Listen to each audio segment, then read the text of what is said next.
What does it truly mean to be Gothic? Is it just a label?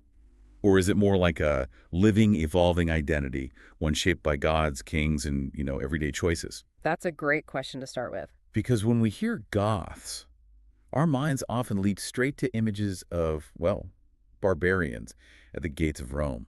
But that's such a simplistic view, isn't it? It really obscures a vibrant people with incredibly rich internal lives. Absolutely. It misses so much nuance. So it's time we go beyond those stereotypes and truly dig into who they actually were.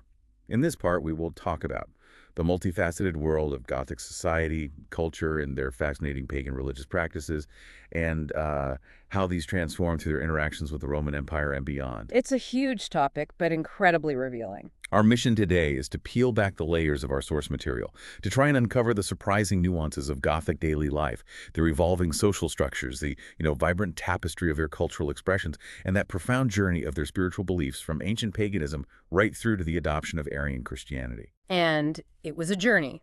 Definitely not an overnight switch. Exactly. We'll explore how their identity was both sort of fiercely held and fluid, constantly adapting to new environments and challenges.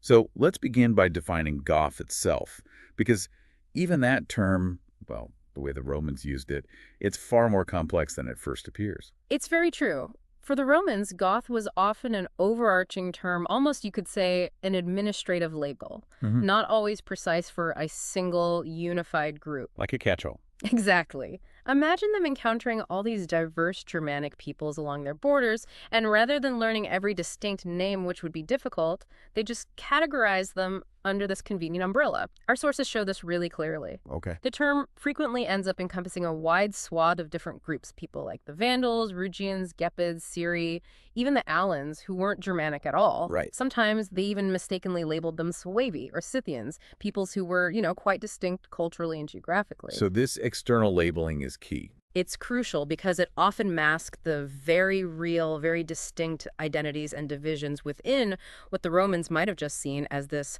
monolithic Gothic population. That's a powerful point about Roman projection. It's almost like, I don't know, trying to put a dozen different types of apples into one basket and just calling them fruit. That's a good analogy. But from the Goths' perspective, if the Romans didn't really differentiate, how much did those internal distinctions truly matter in their interactions with the empire? Did it accidentally create a unified Gothic front against Rome? Or did those internal rivalries still, boil beneath the surface? That's a crucial question, and the answer is kind of both. Despite being grouped together by the Romans, those internal divisions were, yes, incredibly significant to the Goths themselves. Okay. Our sources identify two primary overarching groups that eventually became dominant: the Grutungi and the Tervingi. Right, the Ostrogoths and Visigoths, basically. Essentially, yes. The Grutungi are historically recognized as the ancestors of the Ostrogoths, meaning Eastern Goths, while the Tervingi would evolve into the Vessi, later known as Visigoths or Western Goths. Okay.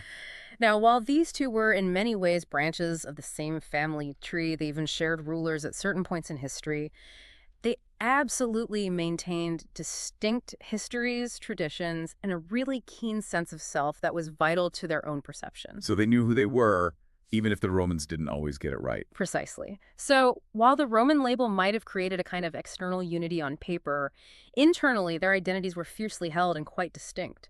This whole dynamic, this tension between external categorization and internal reality, it really sets the stage for understanding how Gothic identity was never static. It was always in flux, adapting and reacting to its environment and, frankly, to each other. So, if the Romans were grouping them so broadly, and their identities were so distinct internally, how did the Goths themselves understand their own origins? Did they have their own stories, their own foundational myths that shaped who they believed they were? Oh, they absolutely did. And this leads us directly into what historians call the Skansa tradition.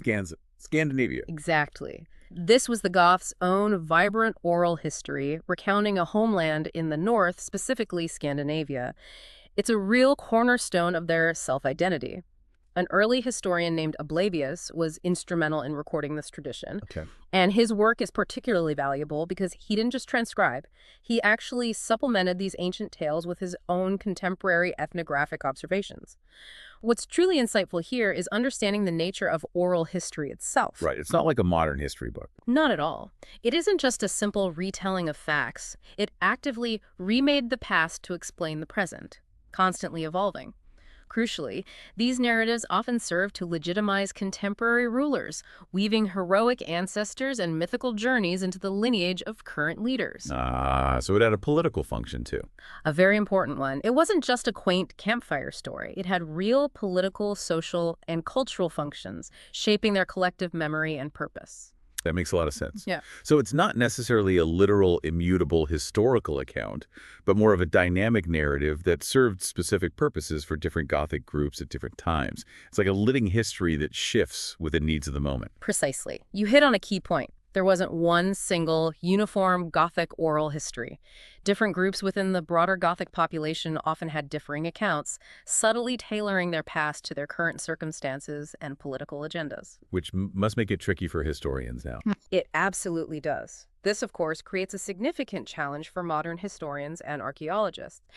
When we read later accounts, most famously Jordanes' Gattaca, which drew heavily on Casiodorus' lost history, we have to remember that these narratives incorporated these ancient oral traditions, but potentially with significant political distortions introduced by their Roman patrons or later agendas. Right. For instance, Ablabius himself added contemporary details to the tradition. He mentioned a coastal strip, presumably where the Goths first landed after crossing the sea from Scandinavia, that was still called Gothiscanza in his own time. Wow. He also noted that the Vistula Islands, once inhabited by the Gepids, were later settled by the Vitivarians, who lived there nunc, that is, in his day after the Gepids had moved on. So even in these early records, we see this fascinating blend of ancient, perhaps mythical tradition and contemporary verifiable observation, layers upon layers for historians to carefully peel back. It's incredible to think about the detective work historians have to do to separate fact from legend. So from these mythical origins and oral traditions, they eventually settled and started interacting with other peoples. What did those earliest encounters look like, particularly on the edge of the vast open steppes? This is where we start seeing the tangible effects of their movement, where archaeology really helps. Findings, particularly at sites like Botolani del Carmendarie, dating to around 380-400 AD, offer a glimpse into the earliest phases of probably Ostrogothic expansion and resettlement. And what do they show? What these sites tell us is important. The graves discovered there were relatively modest, what archaeologists might call poor. This suggests they weren't arriving as a fully established, dominant force with grand possessions, but rather in an earlier stage of settlement, likely near existing indigenous populations. So not like a conquering army sweeping in, more like settlers. It seems more like that, yes. Not a grand, fully established Gothic kingdom right away, but rather an initial, more modest presence, almost like cautious settlers feeling out new territory. And what does that archaeological evidence tell us about how they actually lived alongside these local inhabitants? Was it peaceful coexistence, a simple occupation, or something more dynamic, a real cultural melding? Here's where it gets particularly interesting. Our sources point to a significant give and take of customs and ideas. This happened between these Eastern Germans, who we think were likely early Ostrogoths, and the local inhabitants, whose culture derived from the earlier Cherniakhov culture. Okay, so interaction, not just displacement. Right. While the Germans often seem to have had the upper hand in these interactions, perhaps in terms of military or social dominance, the indigenous culture didn't simply vanish. It yielded but did not cease to exist. It was more of a dynamic blending, a mutual influence, rather than a complete replacement. Can we see that in the artifacts? We can. For instance, the distribution of certain artifacts, especially distinct types of female jewelry, is quite telling. It indicates significant interaction between the groups, suggesting that perhaps even an occasional intermarriage was celebrated. Ah, that's fascinating. It's not just a dry archaeological detail. It points to a social fluidity, a mixing of families and traditions, that was far more integrated than a simple conqueror and conquered model might suggest. It really demonstrates a cultural blending right from these early stages of their settlement. And it sets a pattern, really, for how Goths would integrate, but also assert their own social structures for centuries to come. That's a powerful image of integration and cultural diffusion happening on the ground level. Hmm. So with these interactions setting the pattern, how was Gothic society organized at its very core? What did the fabric of their daily life look like beyond just their external relations? You're touching on the fundamental structure here. Gothic society was deeply shaped by powerful figures referred to as Grossen. Which just means great ones or nobles, right? Exactly, nobles are great ones. These individuals held considerable sway, essentially controlling settlement areas, the land within them, and even the houses. Their power wasn't abstract. It was maintained through armed retinues, or Gefolgschaften. So like a personal war band. Precisely. Think of it as a personal army, a loyal band of followers. And this system of retinues profoundly impacted the social fabric. It blurred the traditional lines between free and unfree people, because every follower, regardless of their original standing, owed strict obedience and loyalty to their lord. So loyalty to the Lord became paramount. It did. This strong dependence on a lord for protection, sustenance, and livelihood was a defining feature of Gothic social organization. So loyalty to a powerful lord started to overshadow other social structures. That makes me wonder about the more traditional kinship groups, the family and clan networks that we often associate with tribal societies. How do they fit into this evolving system? That's precisely the tension point. The system of retinues, while providing loyalty and military strength to the nobles, had a significant impact on the traditional kinship group known as the Sibja. The Sibja was a vital legal and social community, central to matters like blood vengeance and reconciliation, essentially the bedrock of their communal justice. But as the power of the nobles and their retinues grew, this traditional kinship group became increasingly, as the sources put it, influenced by the retinue system. So pulled in different directions. Exactly. The loyalty commanded by the individual lord, often fueled by the promise of protection and spoils, began to exert a strong gravitational pull. This potentially diminished the traditional authority and cohesive power of the Sibja. It shows a society in transition where older kinship ties were being renegotiated, sometimes even strained, in the face of these emerging, more centralized power structures based on personal loyalty to a leader. It's a fascinating example of how political and military shifts can profoundly reshape even the most ancient social bonds. It really is. That paints a vivid picture of competing loyalties.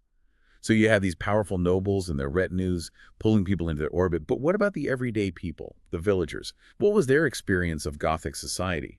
Were they just subjects, or did they have their own sense of community and agency? You're highlighting a crucial contrast within Gothic society. While the nobles wielded considerable power, ordinary life for many Goths revolved around the cooperative organization of the village, or hames. Hames, like home. Exactly. It was more than just a collection of houses. It was the heart of their world. Here, free Goths felt truly at home. The word is anahems. Conversely, to be outside the village was to be in exile in the foreign land, or aphames. That linguistic distinction says a lot. It perfectly illustrates the centrality of the village community to their sense of belonging, identity, and security. However, and this is an important nuance, these free villagers, despite their strong communal identity, typically had no direct share in the decisions of the nobles in the broader council, nor in the political will of the overall Cuni, which refers to the people or tribe. Their sphere of influence was primarily local. That sounds like a pretty stark power imbalance, though. So if a powerful noble rode into a village with his armed retinue, were the villagers completely powerless against them? Or did they have some form of recourse, some way to assert their will, even if not through formal political channels? This raises an important question about the practical limits of power. If a noble with an armed retinue entered a village, they certainly held what our sources describe as lordly power of disposal. Their authority was quite direct and often immediate, and challenging it head-on would have been extremely dangerous. Understandable. However, our sources also suggest that villagers possessed ancient means of what we can call peasant resistance. This wasn't about formal rebellion, but could manifest as the united sabotage of orders if they collectively disagreed with the nobles. How would that work? Like a slowdown? Exactly. Imagine an entire village, subtly but collectively, delaying work, feigning misunderstanding, or simply refusing to cooperate on a noble's demand that they deemed unjust. So while they might not have had a formal voice in governance, they weren't entirely without agency. This demonstrates a nuanced rather than absolute power dynamic. The potential for collective, passive action could, at times, temper even significant noble authority. That's a really interesting dynamic. And this foundational social structure, with its complex interplay of noble power and communal solidarity, formed the bedrock upon which their evolving legal and governmental systems were built. And that takes us directly into how their leadership evolved. From these initial warrior leaders, how did Gothic kingship develop, especially as they interacted more and more with the powerful Roman Empire? The evolution of Gothic kingship is a story of constant adaptation. It was incredibly dynamic, changing in response to immediate circumstances. We see this with figures like Wallia, a Visigothic king. Wallia. He was initially elected to make war, chosen by his people specifically for his martial prowess during a time of conflict. Yet, through what our sources call divine providence, he later pivoted dramatically, making peace with the Roman Emperor Honorius, and even returning Honorius' sister Placidia, who had been held captive. So a complete turnaround. A complete turnaround. This swift shift from military leader to diplomat demonstrates the fluid nature of their leadership and its responsiveness to the shifting geopolitical realities. Later, particularly after the powerful reign of Theodoric the Great, Ostrogothic kings never quite matched the power and authority of Theodoric himself. They often relied heavily on the consent and cooperation of their nobility. Suggesting a less absolute form of power, maybe. Exactly. A less centralized, more negotiated form of royal power after a period of exceptionally strong singular leadership under Theodoric. So it wasn't a straightforward progression to absolute monarchy. It was more responsive to the needs of the moment and the power of the various factions within the Gothic elite. How did individuals actually rise to kingship in this kind of environment, where circumstances could shift so rapidly? That's a critical point. The transition from a duke, or a powerful council member, to a full-fledged king could be surprisingly smooth for certain figures, especially when circumstances demanded strong, unified leadership. Like in wartime. Precisely. The sheer necessity for coordinated command, particularly during military campaigns or periods of intense migration, coupled with an existing, if sometimes latent, tradition of monarchy, allowed individuals like Witigis, Hildebrandus, and Euric to ascend to kingship. These were often not dynastic successions in the Roman sense, but pragmatic choices based on perceived competence, military acumen, and the urgent needs of the people at that moment. So practical choices. Very practical. This shows a gradual evolution from a more fragmented or council-based leadership towards a recognizable, albeit often constrained and contingent, royal office, frequently driven by immediate military necessity. It sounds like a blend of deeply ingrained tradition and stark practicality. And then you have figures like Recopolis, who start to introduce very visible changes to the institution of kingship itself, moving it more towards a Roman imperial model. Can you tell us more about those shifts? Exactly. Recopolis, a Visigothic king in Spain, introduced new regal customs that marked a very distinct shift towards a more Romanized concept of monarchy. He was the first to wear royal robes and sit on a throne. That seems symbolic. Incredibly symbolic. Now, this might seem like a small cosmetic detail, but it's huge. Our sources tell us that earlier Gothic kings often shared common attire and seating with the people, fostering a sense of camaraderie and perhaps equality among warriors. Right, more like first among equals. Kind of. Recopolis' move, therefore, wasn't just about fashion. It indicated a clear shift towards a more formalized, Roman-influenced idea of kingship, emphasizing royal majesty, maybe divine right, and a deliberate separation from the common populace. It was a conscious effort to elevate the monarchy and distinguish it from the more egalitarian warrior leader image of the past. And this formalization of kingship often went hand in hand with developing legal systems you mentioned. This is another area where Roman influence seems palpable. Definitely. The Goths weren't just adopting Roman ceremonial, they were also deeply engaging with Roman administrative and legal traditions. The establishment of Gothic kingdoms necessitated the development of their own legal apparatus, and these systems often interacted with, or even directly inherited, aspects of sophisticated Roman law. In the examples. Take Theudas, for instance, another Visigothic king in Spain. He is particularly noted for his greater attention devoted to its legal apparatus, indicating a conscious effort to establish a more robust and codified system of justice. Our sources also highlight a characteristic Ostrogothic tolerance of Catholicism under his rule, which speaks to a blend of concern for internal governance with a degree of religious pragmatism, a policy not always common in the era. And what about mixed societies, like Theodoric's Italy? How did law work there? That's where it gets even more complex. In Theodoric's Italy, the legal situation points towards a dual system. While the Roman population largely continued to live under their own laws and customs, the Goths, as the ruling class, maintained theirs. So separate laws for Romans and Goths. It seems so. Different ethnic groups within the same kingdom might be subject to different legal frameworks. This was likely a deliberate strategy of accommodation rather than aiming for total assimilation. It was a way to maintain order while respecting existing traditions, at least for a time. That must have been incredibly complicated to navigate in practice. What kind of societal concerns do these blended laws reveal? What problems were they trying to solve?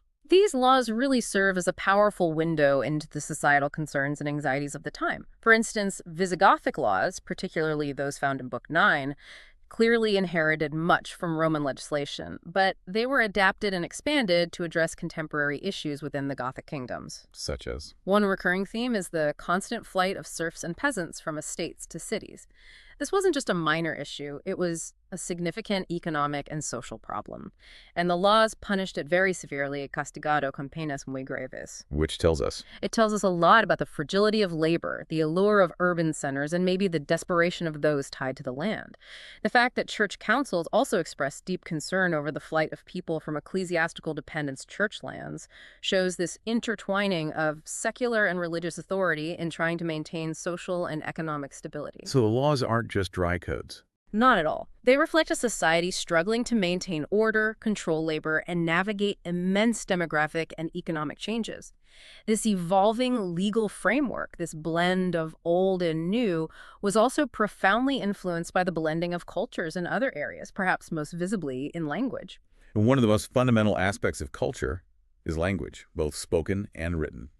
What was the situation with the Gothic language and literacy, especially given their extensive interactions with the Roman world, where Latin and Greek were so dominant? This is a truly pivotal area, and the most significant contribution to Gothic literacy was undeniably made by Bishop Ulfilas. Ulfilas, right, the Bible translator. Exactly. He is widely credited with inventing the Gothic alphabet, not just for general use, but specifically for the monumental task of translating the Bible into Gothic. Imagine the cultural shock and empowerment this new script brought. For the first time, complex theological ideas, religious texts, and eventually possibly even laws and administrative documents could be recorded in their own Germanic tongue, rather than solely relying on Latin or Greek. This wasn't just about faith, it was about solidifying a distinct Gothic intellectual tradition, giving them a written language that resonated with their own identity. Is there much evidence of this written language left? The most famous example is the 6th century manuscript known as the Codex Argenteus. It's a beautifully crafted silver and gold codex, and it stands today as the prime example of this written culture and a priceless artifact for linguistic study. That's an incredible achievement, to essentially create a written language for your people. But how uniform was this language across all the different Gothic groups and the vast regions they occupied? I can imagine it being quite varied, especially as they integrated other populations. That's an excellent point, and it raises an important question that historians and linguists still grapple with. How uniform was the Gothic language across different regions and groups, from South Russia to the Balkans, Italy, and Spain? The reality is certainly complex. Because they absorbed other groups? Exactly. Our sources indicate that many surely non-Gothic, often non-Germanic population groups were integrated into the broader Gothic complex from the 3rd to 5th centuries. This integration undoubtedly had significant linguistic consequences. Did these diverse groups fully adopt Gothic, or did their own languages influence it, creating distinct dialects? We simply don't know the full extent of those changes. So ongoing research. Ongoing research and debate.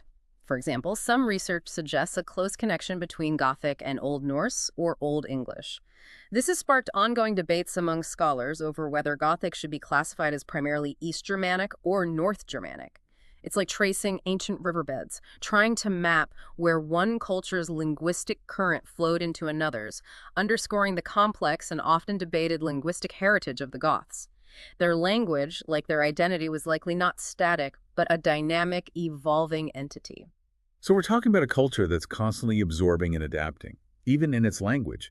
How did this cultural blending and distinct identity manifest in their art, architecture, and the objects they used every day? Could you even tell a Gothic artifact from a Roman one or other Germanic tribes? That's a great question, and often quite challenging for archaeologists. While evidence suggests a rich material culture, definitively separating distinctively Gothic items from those of other Germanic tribes or from purely Roman populations can indeed be difficult. It sounds tricky. It is. It's like trying to identify a specific brand of ancient pottery in a flea market today without a clear label. It's incredibly hard, right? You're looking for those tiny telltale signs.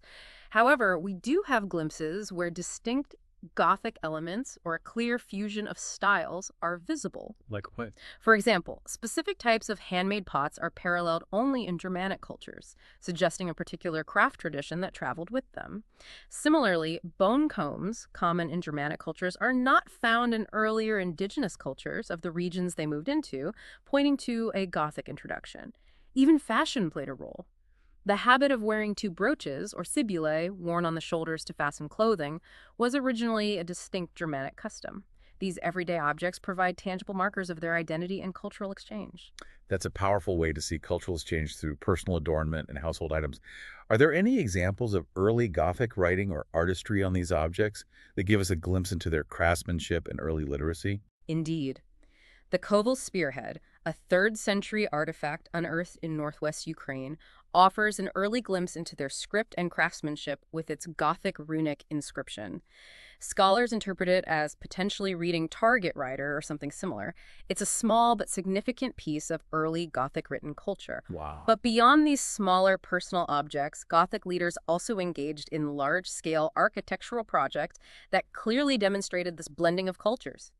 Theodoric the Great, the Ostrogothic king of Italy, was renowned not just as a military leader, but also as a renowned builder, as well as a renovator of old Roman architectural sites. Theodoric again. He seems key. He really was. He understood the power of visible infrastructure. He reconstructed vital Roman aqueducts, restored city walls, rebuilt granaries, and even undertook the reconstruction of the Palace of Domitian in Rome, effectively breathing new life into imperial grandeur.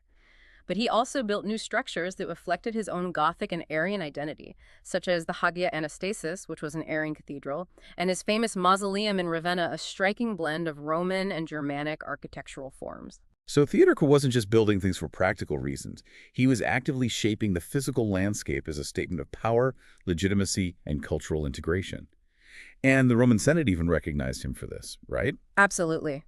His widespread building activity was a powerful assertion of his legitimacy and his desire to integrate, or at least be recognized, within the long-standing Roman tradition. The Roman Senate, in a significant gesture of acknowledgement and gratitude, even gifted Theodoric a golden statue. A golden statue. Yes. This demonstrates not just his considerable power, but a clear ambition to bridge the cultural divide and to position himself as a worthy successor within the broader Roman context. He understood that to rule successfully, he had to appeal to both his Gothic warriors and his Roman subjects. This blending of physical elements extended deeply into their intellectual and social integration, leading to some fascinating paradoxes, especially concerning the very idea of being Roman. And that leads us to the fascinating paradox of Romanitas within Gothic leadership. We often hear about Gothic leaders embracing Roman culture and education, but what did that really mean for their own Gothic identity and their relationship with their people? Here's where it gets really interesting and complex. Gothic leaders, most notably Theodoric the Great, were often educated deeply in the Roman tradition. Theodoric himself learned and spoke both Greek and Latin and was admired by Roman emperors like Leo and Zeno. This Roman education offered immense prestige, diplomatic advantage, and administrative know-how. What? But it also created an inherent tension, a kind of cultural tightrope walk. While adopting Romanitas might secure alliances and respect from the imperial court and his Roman subjects, it could also make a leader seem foreign before his kin, distanced from the traditional Gothic warrior ethos. It was a delicate balancing act, a double-edged sword for their identity, requiring constant navigation. So if a leader became too Romanized, they risk alienating their own people. That's a tricky position. How might someone like Theodoric navigate that potential disconnect with his Gothic base, reassuring them of his Gothicness while still embodying Roman imperial ideals? It was indeed a tricky position, requiring a sophisticated understanding of both worlds. Theodoric, though highly Romanized and clearly appreciating Roman culture, might have found it necessary to, in a sense, reinvent himself or re-emphasize his Gothic bona fides to maintain acceptance among his Goths. Oh. One powerful way to reassert his Gothicness was sometimes through engaging in war at the expense of Rome, as seen in his early campaigns. This could be seen as a strategic move to demonstrate martial prowess, secure spoils for his warriors, and reinforce his image as a powerful traditional Gothic leader, even if it meant temporary conflict with the very empire whose culture he admired and adopted in other contexts. So war as a way to prove he was still one of them. Potentially, yes. It's a complex interplay of identity, power, and political perception, where he constantly had to adjust his persona depending on his audience. And this pension clearly wasn't just about the leaders. It seems there was some strong resistance to full Roman assimilation from other Gothic factions, and the aristocracy too, which makes a lot of sense. There absolutely was, and it highlights a deep cultural divide within the Gothic elite itself. Procopius, a Byzantine historian, gives us a fascinating anecdote that illustrates this perfectly. He reports that the Gothic aristocracy was appalled at the idea of Alaric, Theodoric's grandson and intended successor, being educated in the manner of a Roman prince. Their reasoning was quite blunt and to the point. They claimed that letters produced cowards. Wow, that's quite direct. It is. This isn't just a quaint historical detail. It highlights a clear and strong resistance to full Roman cultural assimilation from certain powerful Gothic factions who saw Roman education and its emphasis on rhetoric and intellectual pursuits as a weakening influence on their martial warrior ethos. It's a powerful statement on the cultural anxieties and competing values of the time. That's a powerful anecdote, showing very real cultural fault lines that ran through their society. Definitely. However, despite these internal struggles, the Gothic legacy itself later transcended its specific origins. And if we connect this to the bigger picture, the very idea of Gothic eventually evolved far beyond the actual Goths, becoming almost a universal symbol in later history, didn't it? Indeed, it's quite a remarkable transformation. The actual Gothic legacy later became a symbol of the highest aspirations of all Germanic tribes, morphing from a designation for a particular people into a universal one in subsequent historical interpretations. How so? This was particularly true, for example, in 18th century debates about the English parliamentary constitution, where the Gothic heritage was invoked rightly or wrongly to justify and foster a shared sense of identity among various Germanic peoples who valued concepts of liberty and representative government. It's fascinating how cultural concepts can take on a life of their own, far removed from their original context, becoming powerful tools for shaping later national identities and political ideologies. Absolutely fascinating. And this complex cultural synthesis, the blend of adaptation and resistance, was often deeply intertwined with their evolving spiritual beliefs. Very much so. From the physical world of art, language, and politics, let's now turn to the spiritual landscape of the Goths. Before their pivotal conversion to Christianity, what did their pagan beliefs and practices look like? What echoes of the old gods can we find in their worldview? Like other Germanic peoples, the Goths had a rich and complex pagan religious tradition. While our sources provide glimpses rather than full, detailed accounts, they hint at a vibrant pantheon. So who are their main gods? Well, one important figure seems to have been Goth. Goth was an important god, primarily worshipped by chieftains and warriors, suggesting his central role in the martial aspects of their society. He shared many traits with the Norse god Odin, eventually merging into a powerful Odin-Gaut figure. Oh, okay. This composite deity embodied qualities of leadership, war, and wisdom. Other deities also held significance, such as Freyr, also known as Inger, who is strongly associated with the sun, agricultural fertility, and as a lord of prosperity. We also find mentions of Alar, a god associated with archery and winter, and the beloved Balar. So a range of gods covering different aspects of life. Exactly. This multifaceted pantheon suggests a spiritual world deeply connected to their social structure, their warrior culture, and their environmental concerns, providing guidance and meaning in their daily lives. So it wasn't just about a collection of deities, but also about a deeper, perhaps more mystical worldview involving powerful forces like magic and runes. How did these elements integrate into their pagan beliefs? Absolutely. The role of magic and runes was fundamental to their pagan worldview, imbuing the world with hidden power and meaning. Rune art, for example, was considered incredibly potent and, if uncontrolled, potentially lethal to society. Lethal, wow. Yes.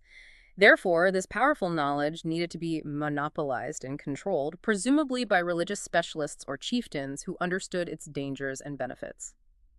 Orion, or Orion Gaut, was especially regarded as the possessor and true owner of this feared power. So Oyen was the master of magic. He was seen as ruling over life and death, the rage of war, cunningness and slyness, and also the profound realms of poetry and runes.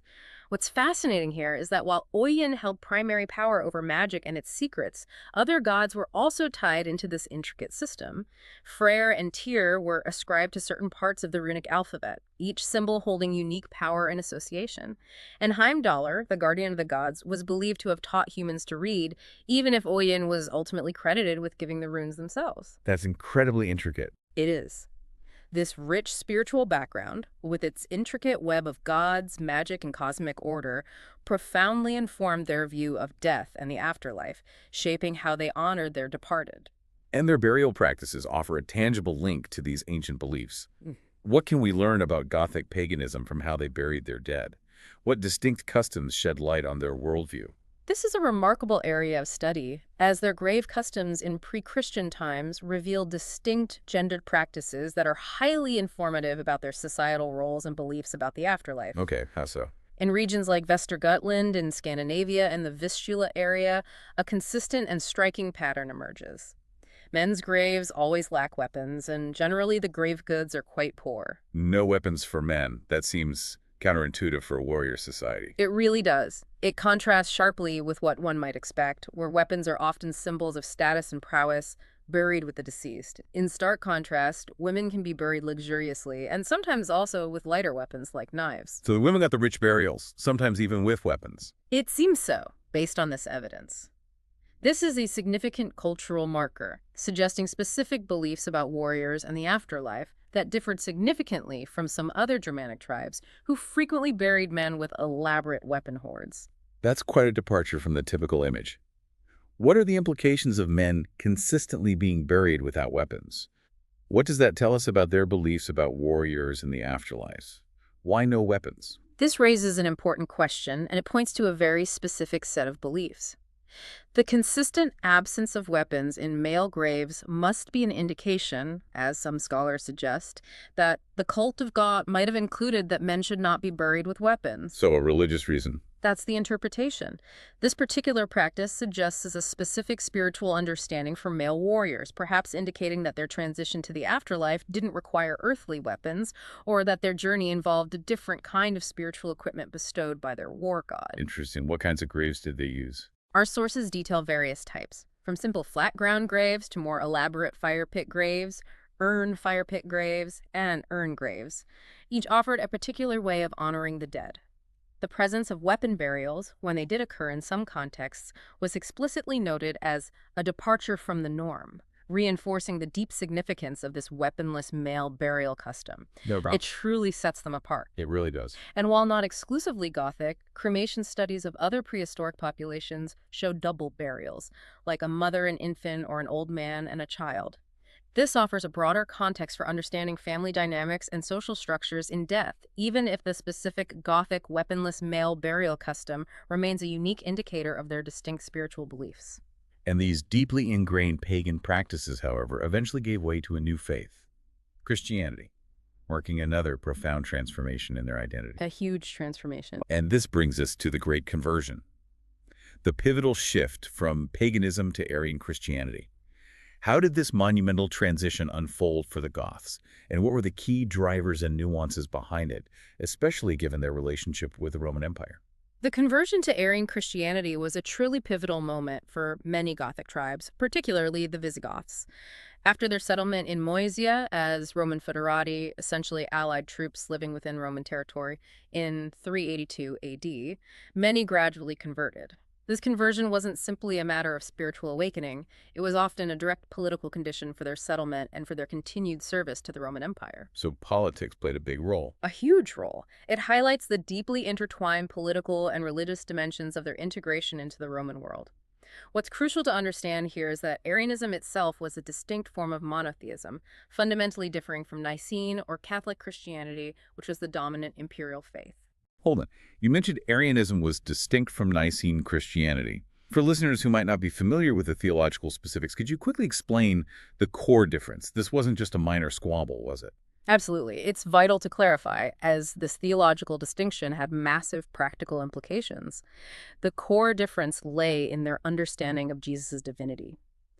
Nicene, what we'd call Catholic Christians, believed in the Trinity, asserting that Jesus, God the Son, was co-eternal and co-equal with God the Father, of the same substance. Okay. Arians, however, believed that Jesus was created by God the Father at a specific point in time and was therefore subordinate to him. He was divine, yes, but not of the same substance or co-eternal as the Father. So a fundamental difference in Christology. A fundamental difference. And this wasn't just a theological quibble. For the Goths, Arianism became a badge of their distinct identity, a way to be Christian, yet distinctly not Roman Imperial Catholic. Imagine the psychological impact of converting to a new faith, only to find that it still set you apart from the dominant imperial power. It forged a new kind of us versus them that played out not just in theological debates, but in daily life, influencing everything from marriage alliances to legal codes. That makes the political dimension even clearer. So it offered them a Christian identity, but maintained a separation. What are some of the early accounts of this conversion? Does it reinforce that political religious link? It absolutely does. Jordanes' account is quite illuminating in this regard. He describes Goths seeking settlement within the empire and explicitly offering to, in his words, convert to Christianity, convertirs al Christianismo to Emperor Valens, who himself happened to be an Arian. Ah, convenient. Quite. This narrative clearly highlights the political dimension of their conversion, where religious adherence was a pragmatic condition for gaining land, securing treaties, and ensuring their survival within Roman imperial borders.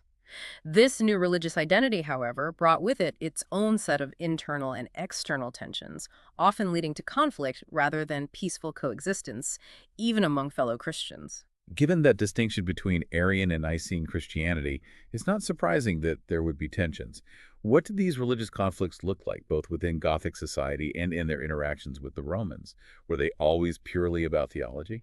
That's a crucial point, and it's rarely purely about theology. The coexistence of Arian Goths and Nicene Romans, and later Catholic Goths, was a constant source of tension and, at times, open conflict. This was particularly evident within the Roman Empire itself and later in the successor Gothic kingdoms. Any specific examples? One notable instance involved the powerful Gothic general Gaius in Constantinople around 399 AD. He demanded an Arian church within the imperial city. In Constantinople itself. Bold move. Very bold. And this demand was met with significant and furious resistance from the Nicene bishop, John Chrysostom, and the populace. This episode illustrates the extreme sensitivity of religious boundaries, even within the imperial capital, and the power struggles that could erupt over such matters. It wasn't just about a building, but about the very soul and identity of the city. That's a strong example of religious identity being tied to political power at the heart of the empire.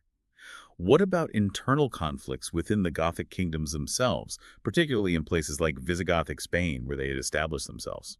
Visigothic Spain provides another complex and layered example with Hermenegildo's rebellion.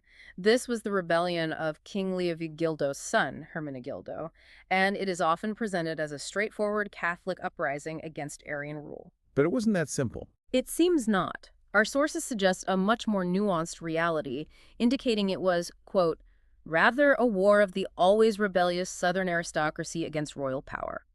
Más bien una guerra de la siempre rebelde aristocracia sureña contra el poder regio.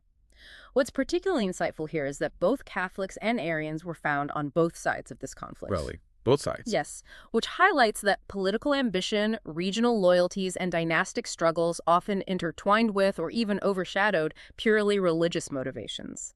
Religion became a powerful banner, a rallying cry, but the underlying fight was often about who held the real political reins. So religion provided the justification maybe, but not always the root cause. That's a good way to put it.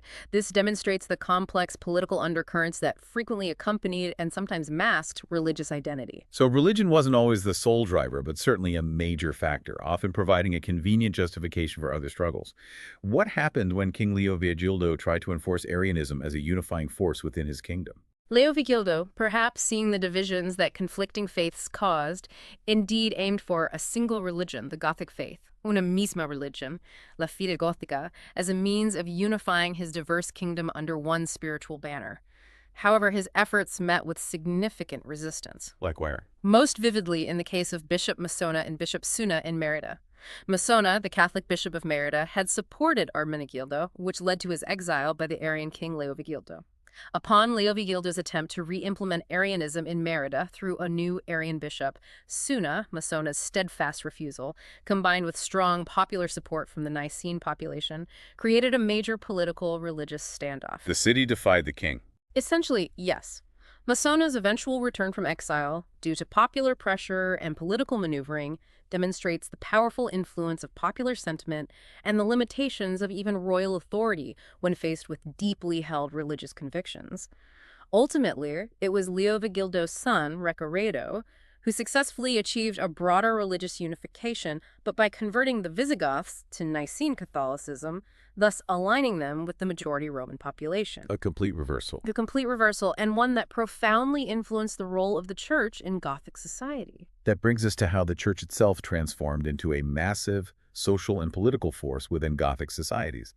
What was its impact on their daily lives, their laws, and even the physical landscape around them? The church, whether Arian initially or later Catholic, gained immense influence and power within Gothic societies, fundamentally affecting laws, social norms, and even the physical landscape. We see this quite literally in the transformation of old pagan villas, which were once centers of Roman aristocratic life. How so? Our sources describe how often the temples within them were destroyed to build churches. Destruyeron los templos que en ellas había para construir iglesias, turning these ancient estates into new Christian centers. These new churches became the heart of Christian communities, often serving as burial sites where nobles and their dependents sought interment. This practice, known as depositions ad sanctos, or burial near saints, believing it would grant them spiritual protection. So burial preferences changed too. Dramatically. What's fascinating here is that these Christian burials were often very poor, reflecting not only a Christian ideal of humility in death, but also perhaps the more precarious daily life of many inhabitants, contrasting with the elaborate pagan burials of earlier times. So the church was actively reshaping both spiritual and physical spaces, essentially building a new landscape. Were these church constructions spontaneous, or were they actively encouraged by the monarchy as a tool for governance? These constructions were very much encouraged and sponsored by the monarchs, further solidifying the church's role as a social and political force. A prime example is Recesvinto's San Juan de Baños, a stunning church built in Palencia in the 7th century. Okay. This church wasn't just a place of worship, it was endowed with, quote, serfs and free populations from whom they received rents. Siervos y poblaciones libres de las que recibían las rentas. This illustrates the church's burgeoning economic power and its deep integration into the existing social and economic system, almost like a feudal lord itself. So the church became a major landowner and economic tower. A major power. What's more, the Visigothic church developed a formidable moral authority, as evidenced by the power of its councils to subject a despotic king to anathema, or excommunication. Excommunicating the king. Yes. This effectively placed the monarch under the church's moral judgment, demonstrating a remarkable intertwining of secular and religious authority where the spiritual leader could challenge the temporal one. This evolution profoundly influenced even the most intimate aspects of daily life, including social interactions and family structures. And speaking of intimate aspects, let's explore intermarriage and social integration. How common was marriage between Goths and Romans, or even different Gothic groups, and what role did it play in shaping their mixed society? Intermarriage was indeed not uncommon and played a crucial role in social and political integration within Gothic societies, showcasing a pragmatic approach to power and alliance building. We see this with figures like King Theudis, the Visigothic ruler in Spain we mentioned earlier. He married a wealthy Roman lady. A strategic marriage. Very much so. This wasn't just a personal union, it was a strategic alliance that allowed him to support a retinue of 2,000 men from her vast estates, highlighting how such unions could provide immediate economic benefits and solidify political connections. Furthermore, our sources indicate that many of his own men found wives among the Visigoths, even different Gothic factions, showcasing a broader social fluidity that fostered integration between distinct groups. So it wasn't just the kings doing this. No, this wasn't just happening at the top, it was happening throughout society. So these marriages were more than just personal unions. They were strategic alliances that helped solidify power and connections. Did this also lead to new economic activities or social changes that transformed the way society functioned? Absolutely. The social fluidity extended beyond just elite marriages, permeating various levels of society. Many Goths, including Bucellarios, who were Gothic retainers and soldiers, married Roman women, say unionem a mujeres romanas, or received land as gifts for their loyalty and service. Creating new landowning families. Precisely. This not only facilitated integration on a personal level, but also spurred new economic activities. For instance, the establishment of these new households and landholdings sometimes led to the private manufacturing of weapons, an activity that had previously been a state monopoly in Roman times. Oh, interesting. Decentralization. Exactly. This shift indicates a decentralization of certain economic powers, moving from state control to private enterprise. It demonstrates how deeply social bonds and marital alliances were tied to the economic realities of the time, leading to significant shifts in how goods were produced, land was managed, and resources were distributed. That's a great segue into their economic foundations. Yeah. How did Gothic economies evolve, particularly from their early days in Scandinavia to their later settled kingdoms? Was it a smooth transition, or were there significant shifts and challenges? The Gothic economies underwent significant and fascinating transformations, particularly from their early days in Scandinavia to their later, more settled kingdoms. In Scandinavia, there was a notable and ongoing reorientation from agriculture to cattle breeding. From farming to ranching, basically. Pretty much. Initially, agriculture was confined to lighter sand soils, using relatively simple plows. However, as climatic changes impacted the landscape, woodlands, which had provided grazing, became more and more meager. Climate change even back then. Indeed. This environmental shift dramatically increased the value of pasture lands, especially those suitable for winter grazing, which required cattle to be kept indoors.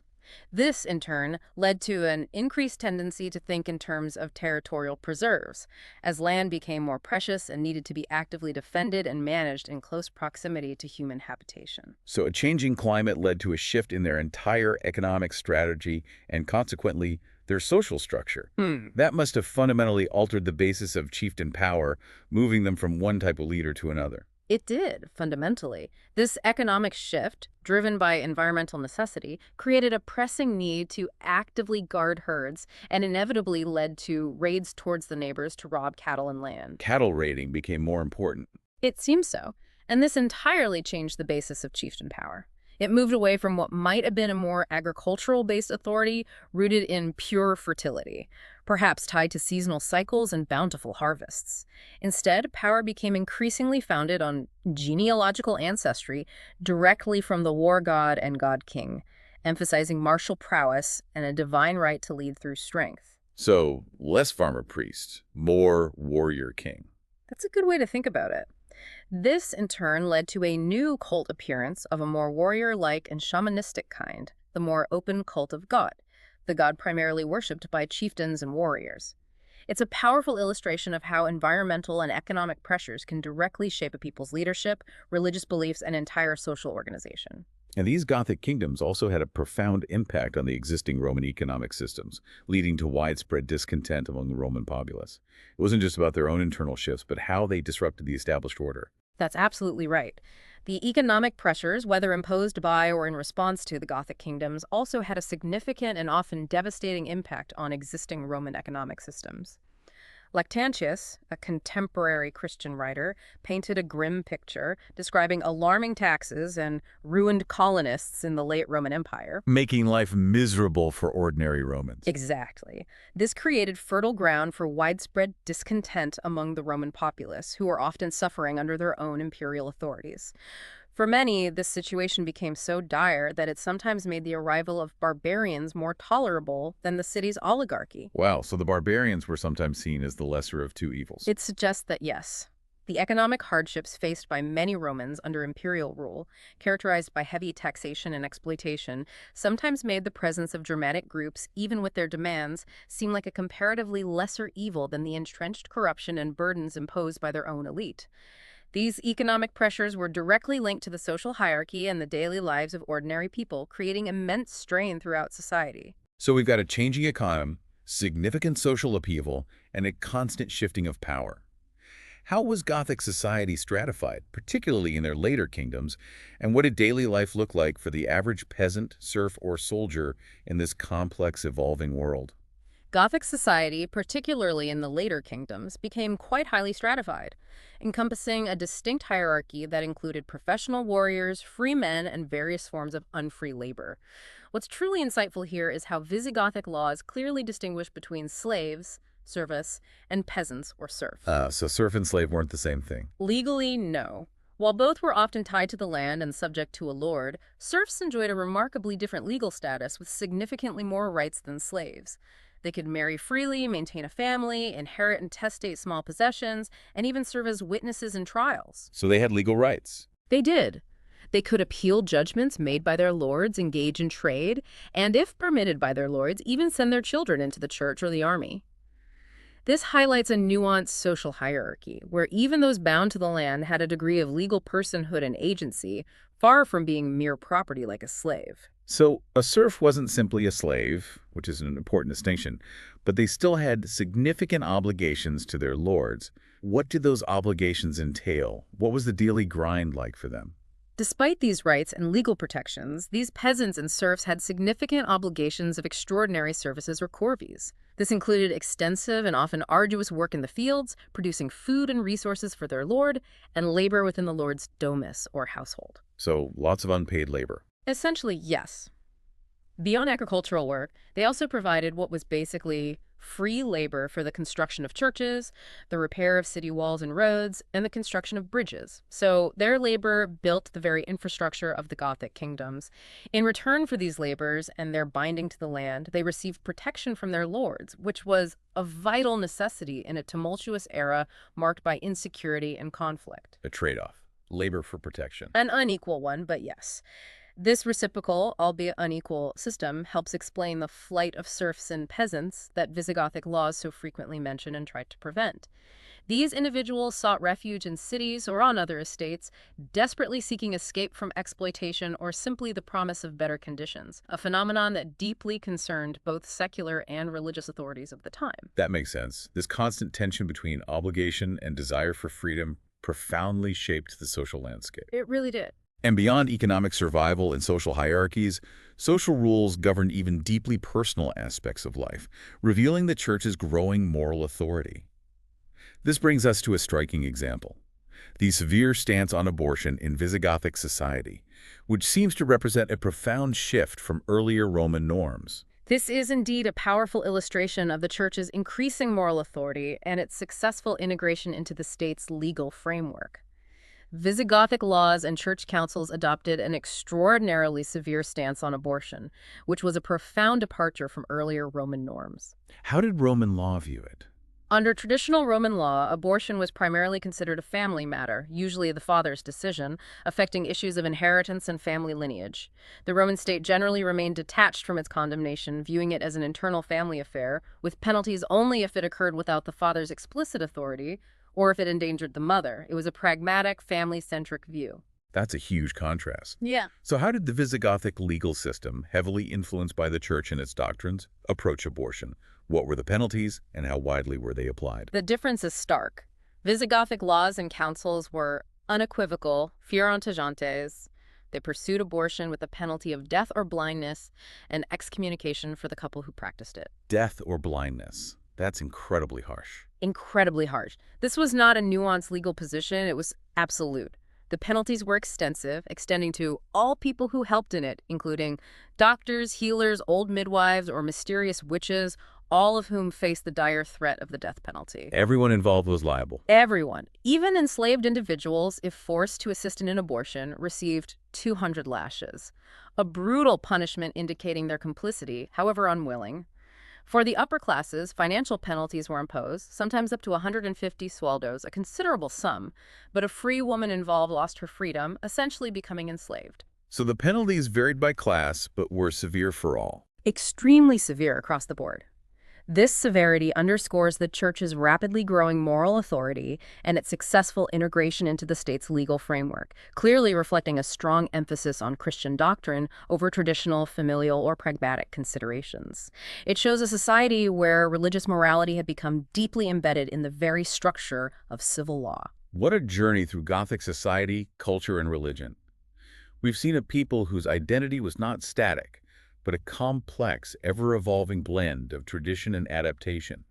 From their origins shrouded in oral histories to their intricate social structures, vibrant cultural expressions, and the profound transformation of their spiritual landscape from ancient paganism to Arian Christianity, the Goths were truly a dynamic people. They certainly were. Their identity was shaped by internal hierarchies, external pressures, and a powerful, evolving spiritual landscape, truly moving beyond the simplistic barbarian label. Indeed, it's a powerful testament to human adaptability and resilience. From their warrior gods who commanded loyalty and awe, to their intricate legal systems that blended Roman sophistication with Gothic custom, and from ancestral oral traditions that legitimized their leaders, to the majestic stone of Arian cathedrals that proclaimed a new, distinct faith, the Goths continually rewove their identity. What lessons can we draw from a people who so profoundly adapted, yet often fiercely resisted, the powerful currents of the world, demonstrating that identity is never truly lost, but always evolving, a complex tapestry woven from countless threads of tradition, innovation, and, well, unwavering will. It certainly gives us much to reflect on. Much to reflect on indeed. Our study of the Goths continues in the next part.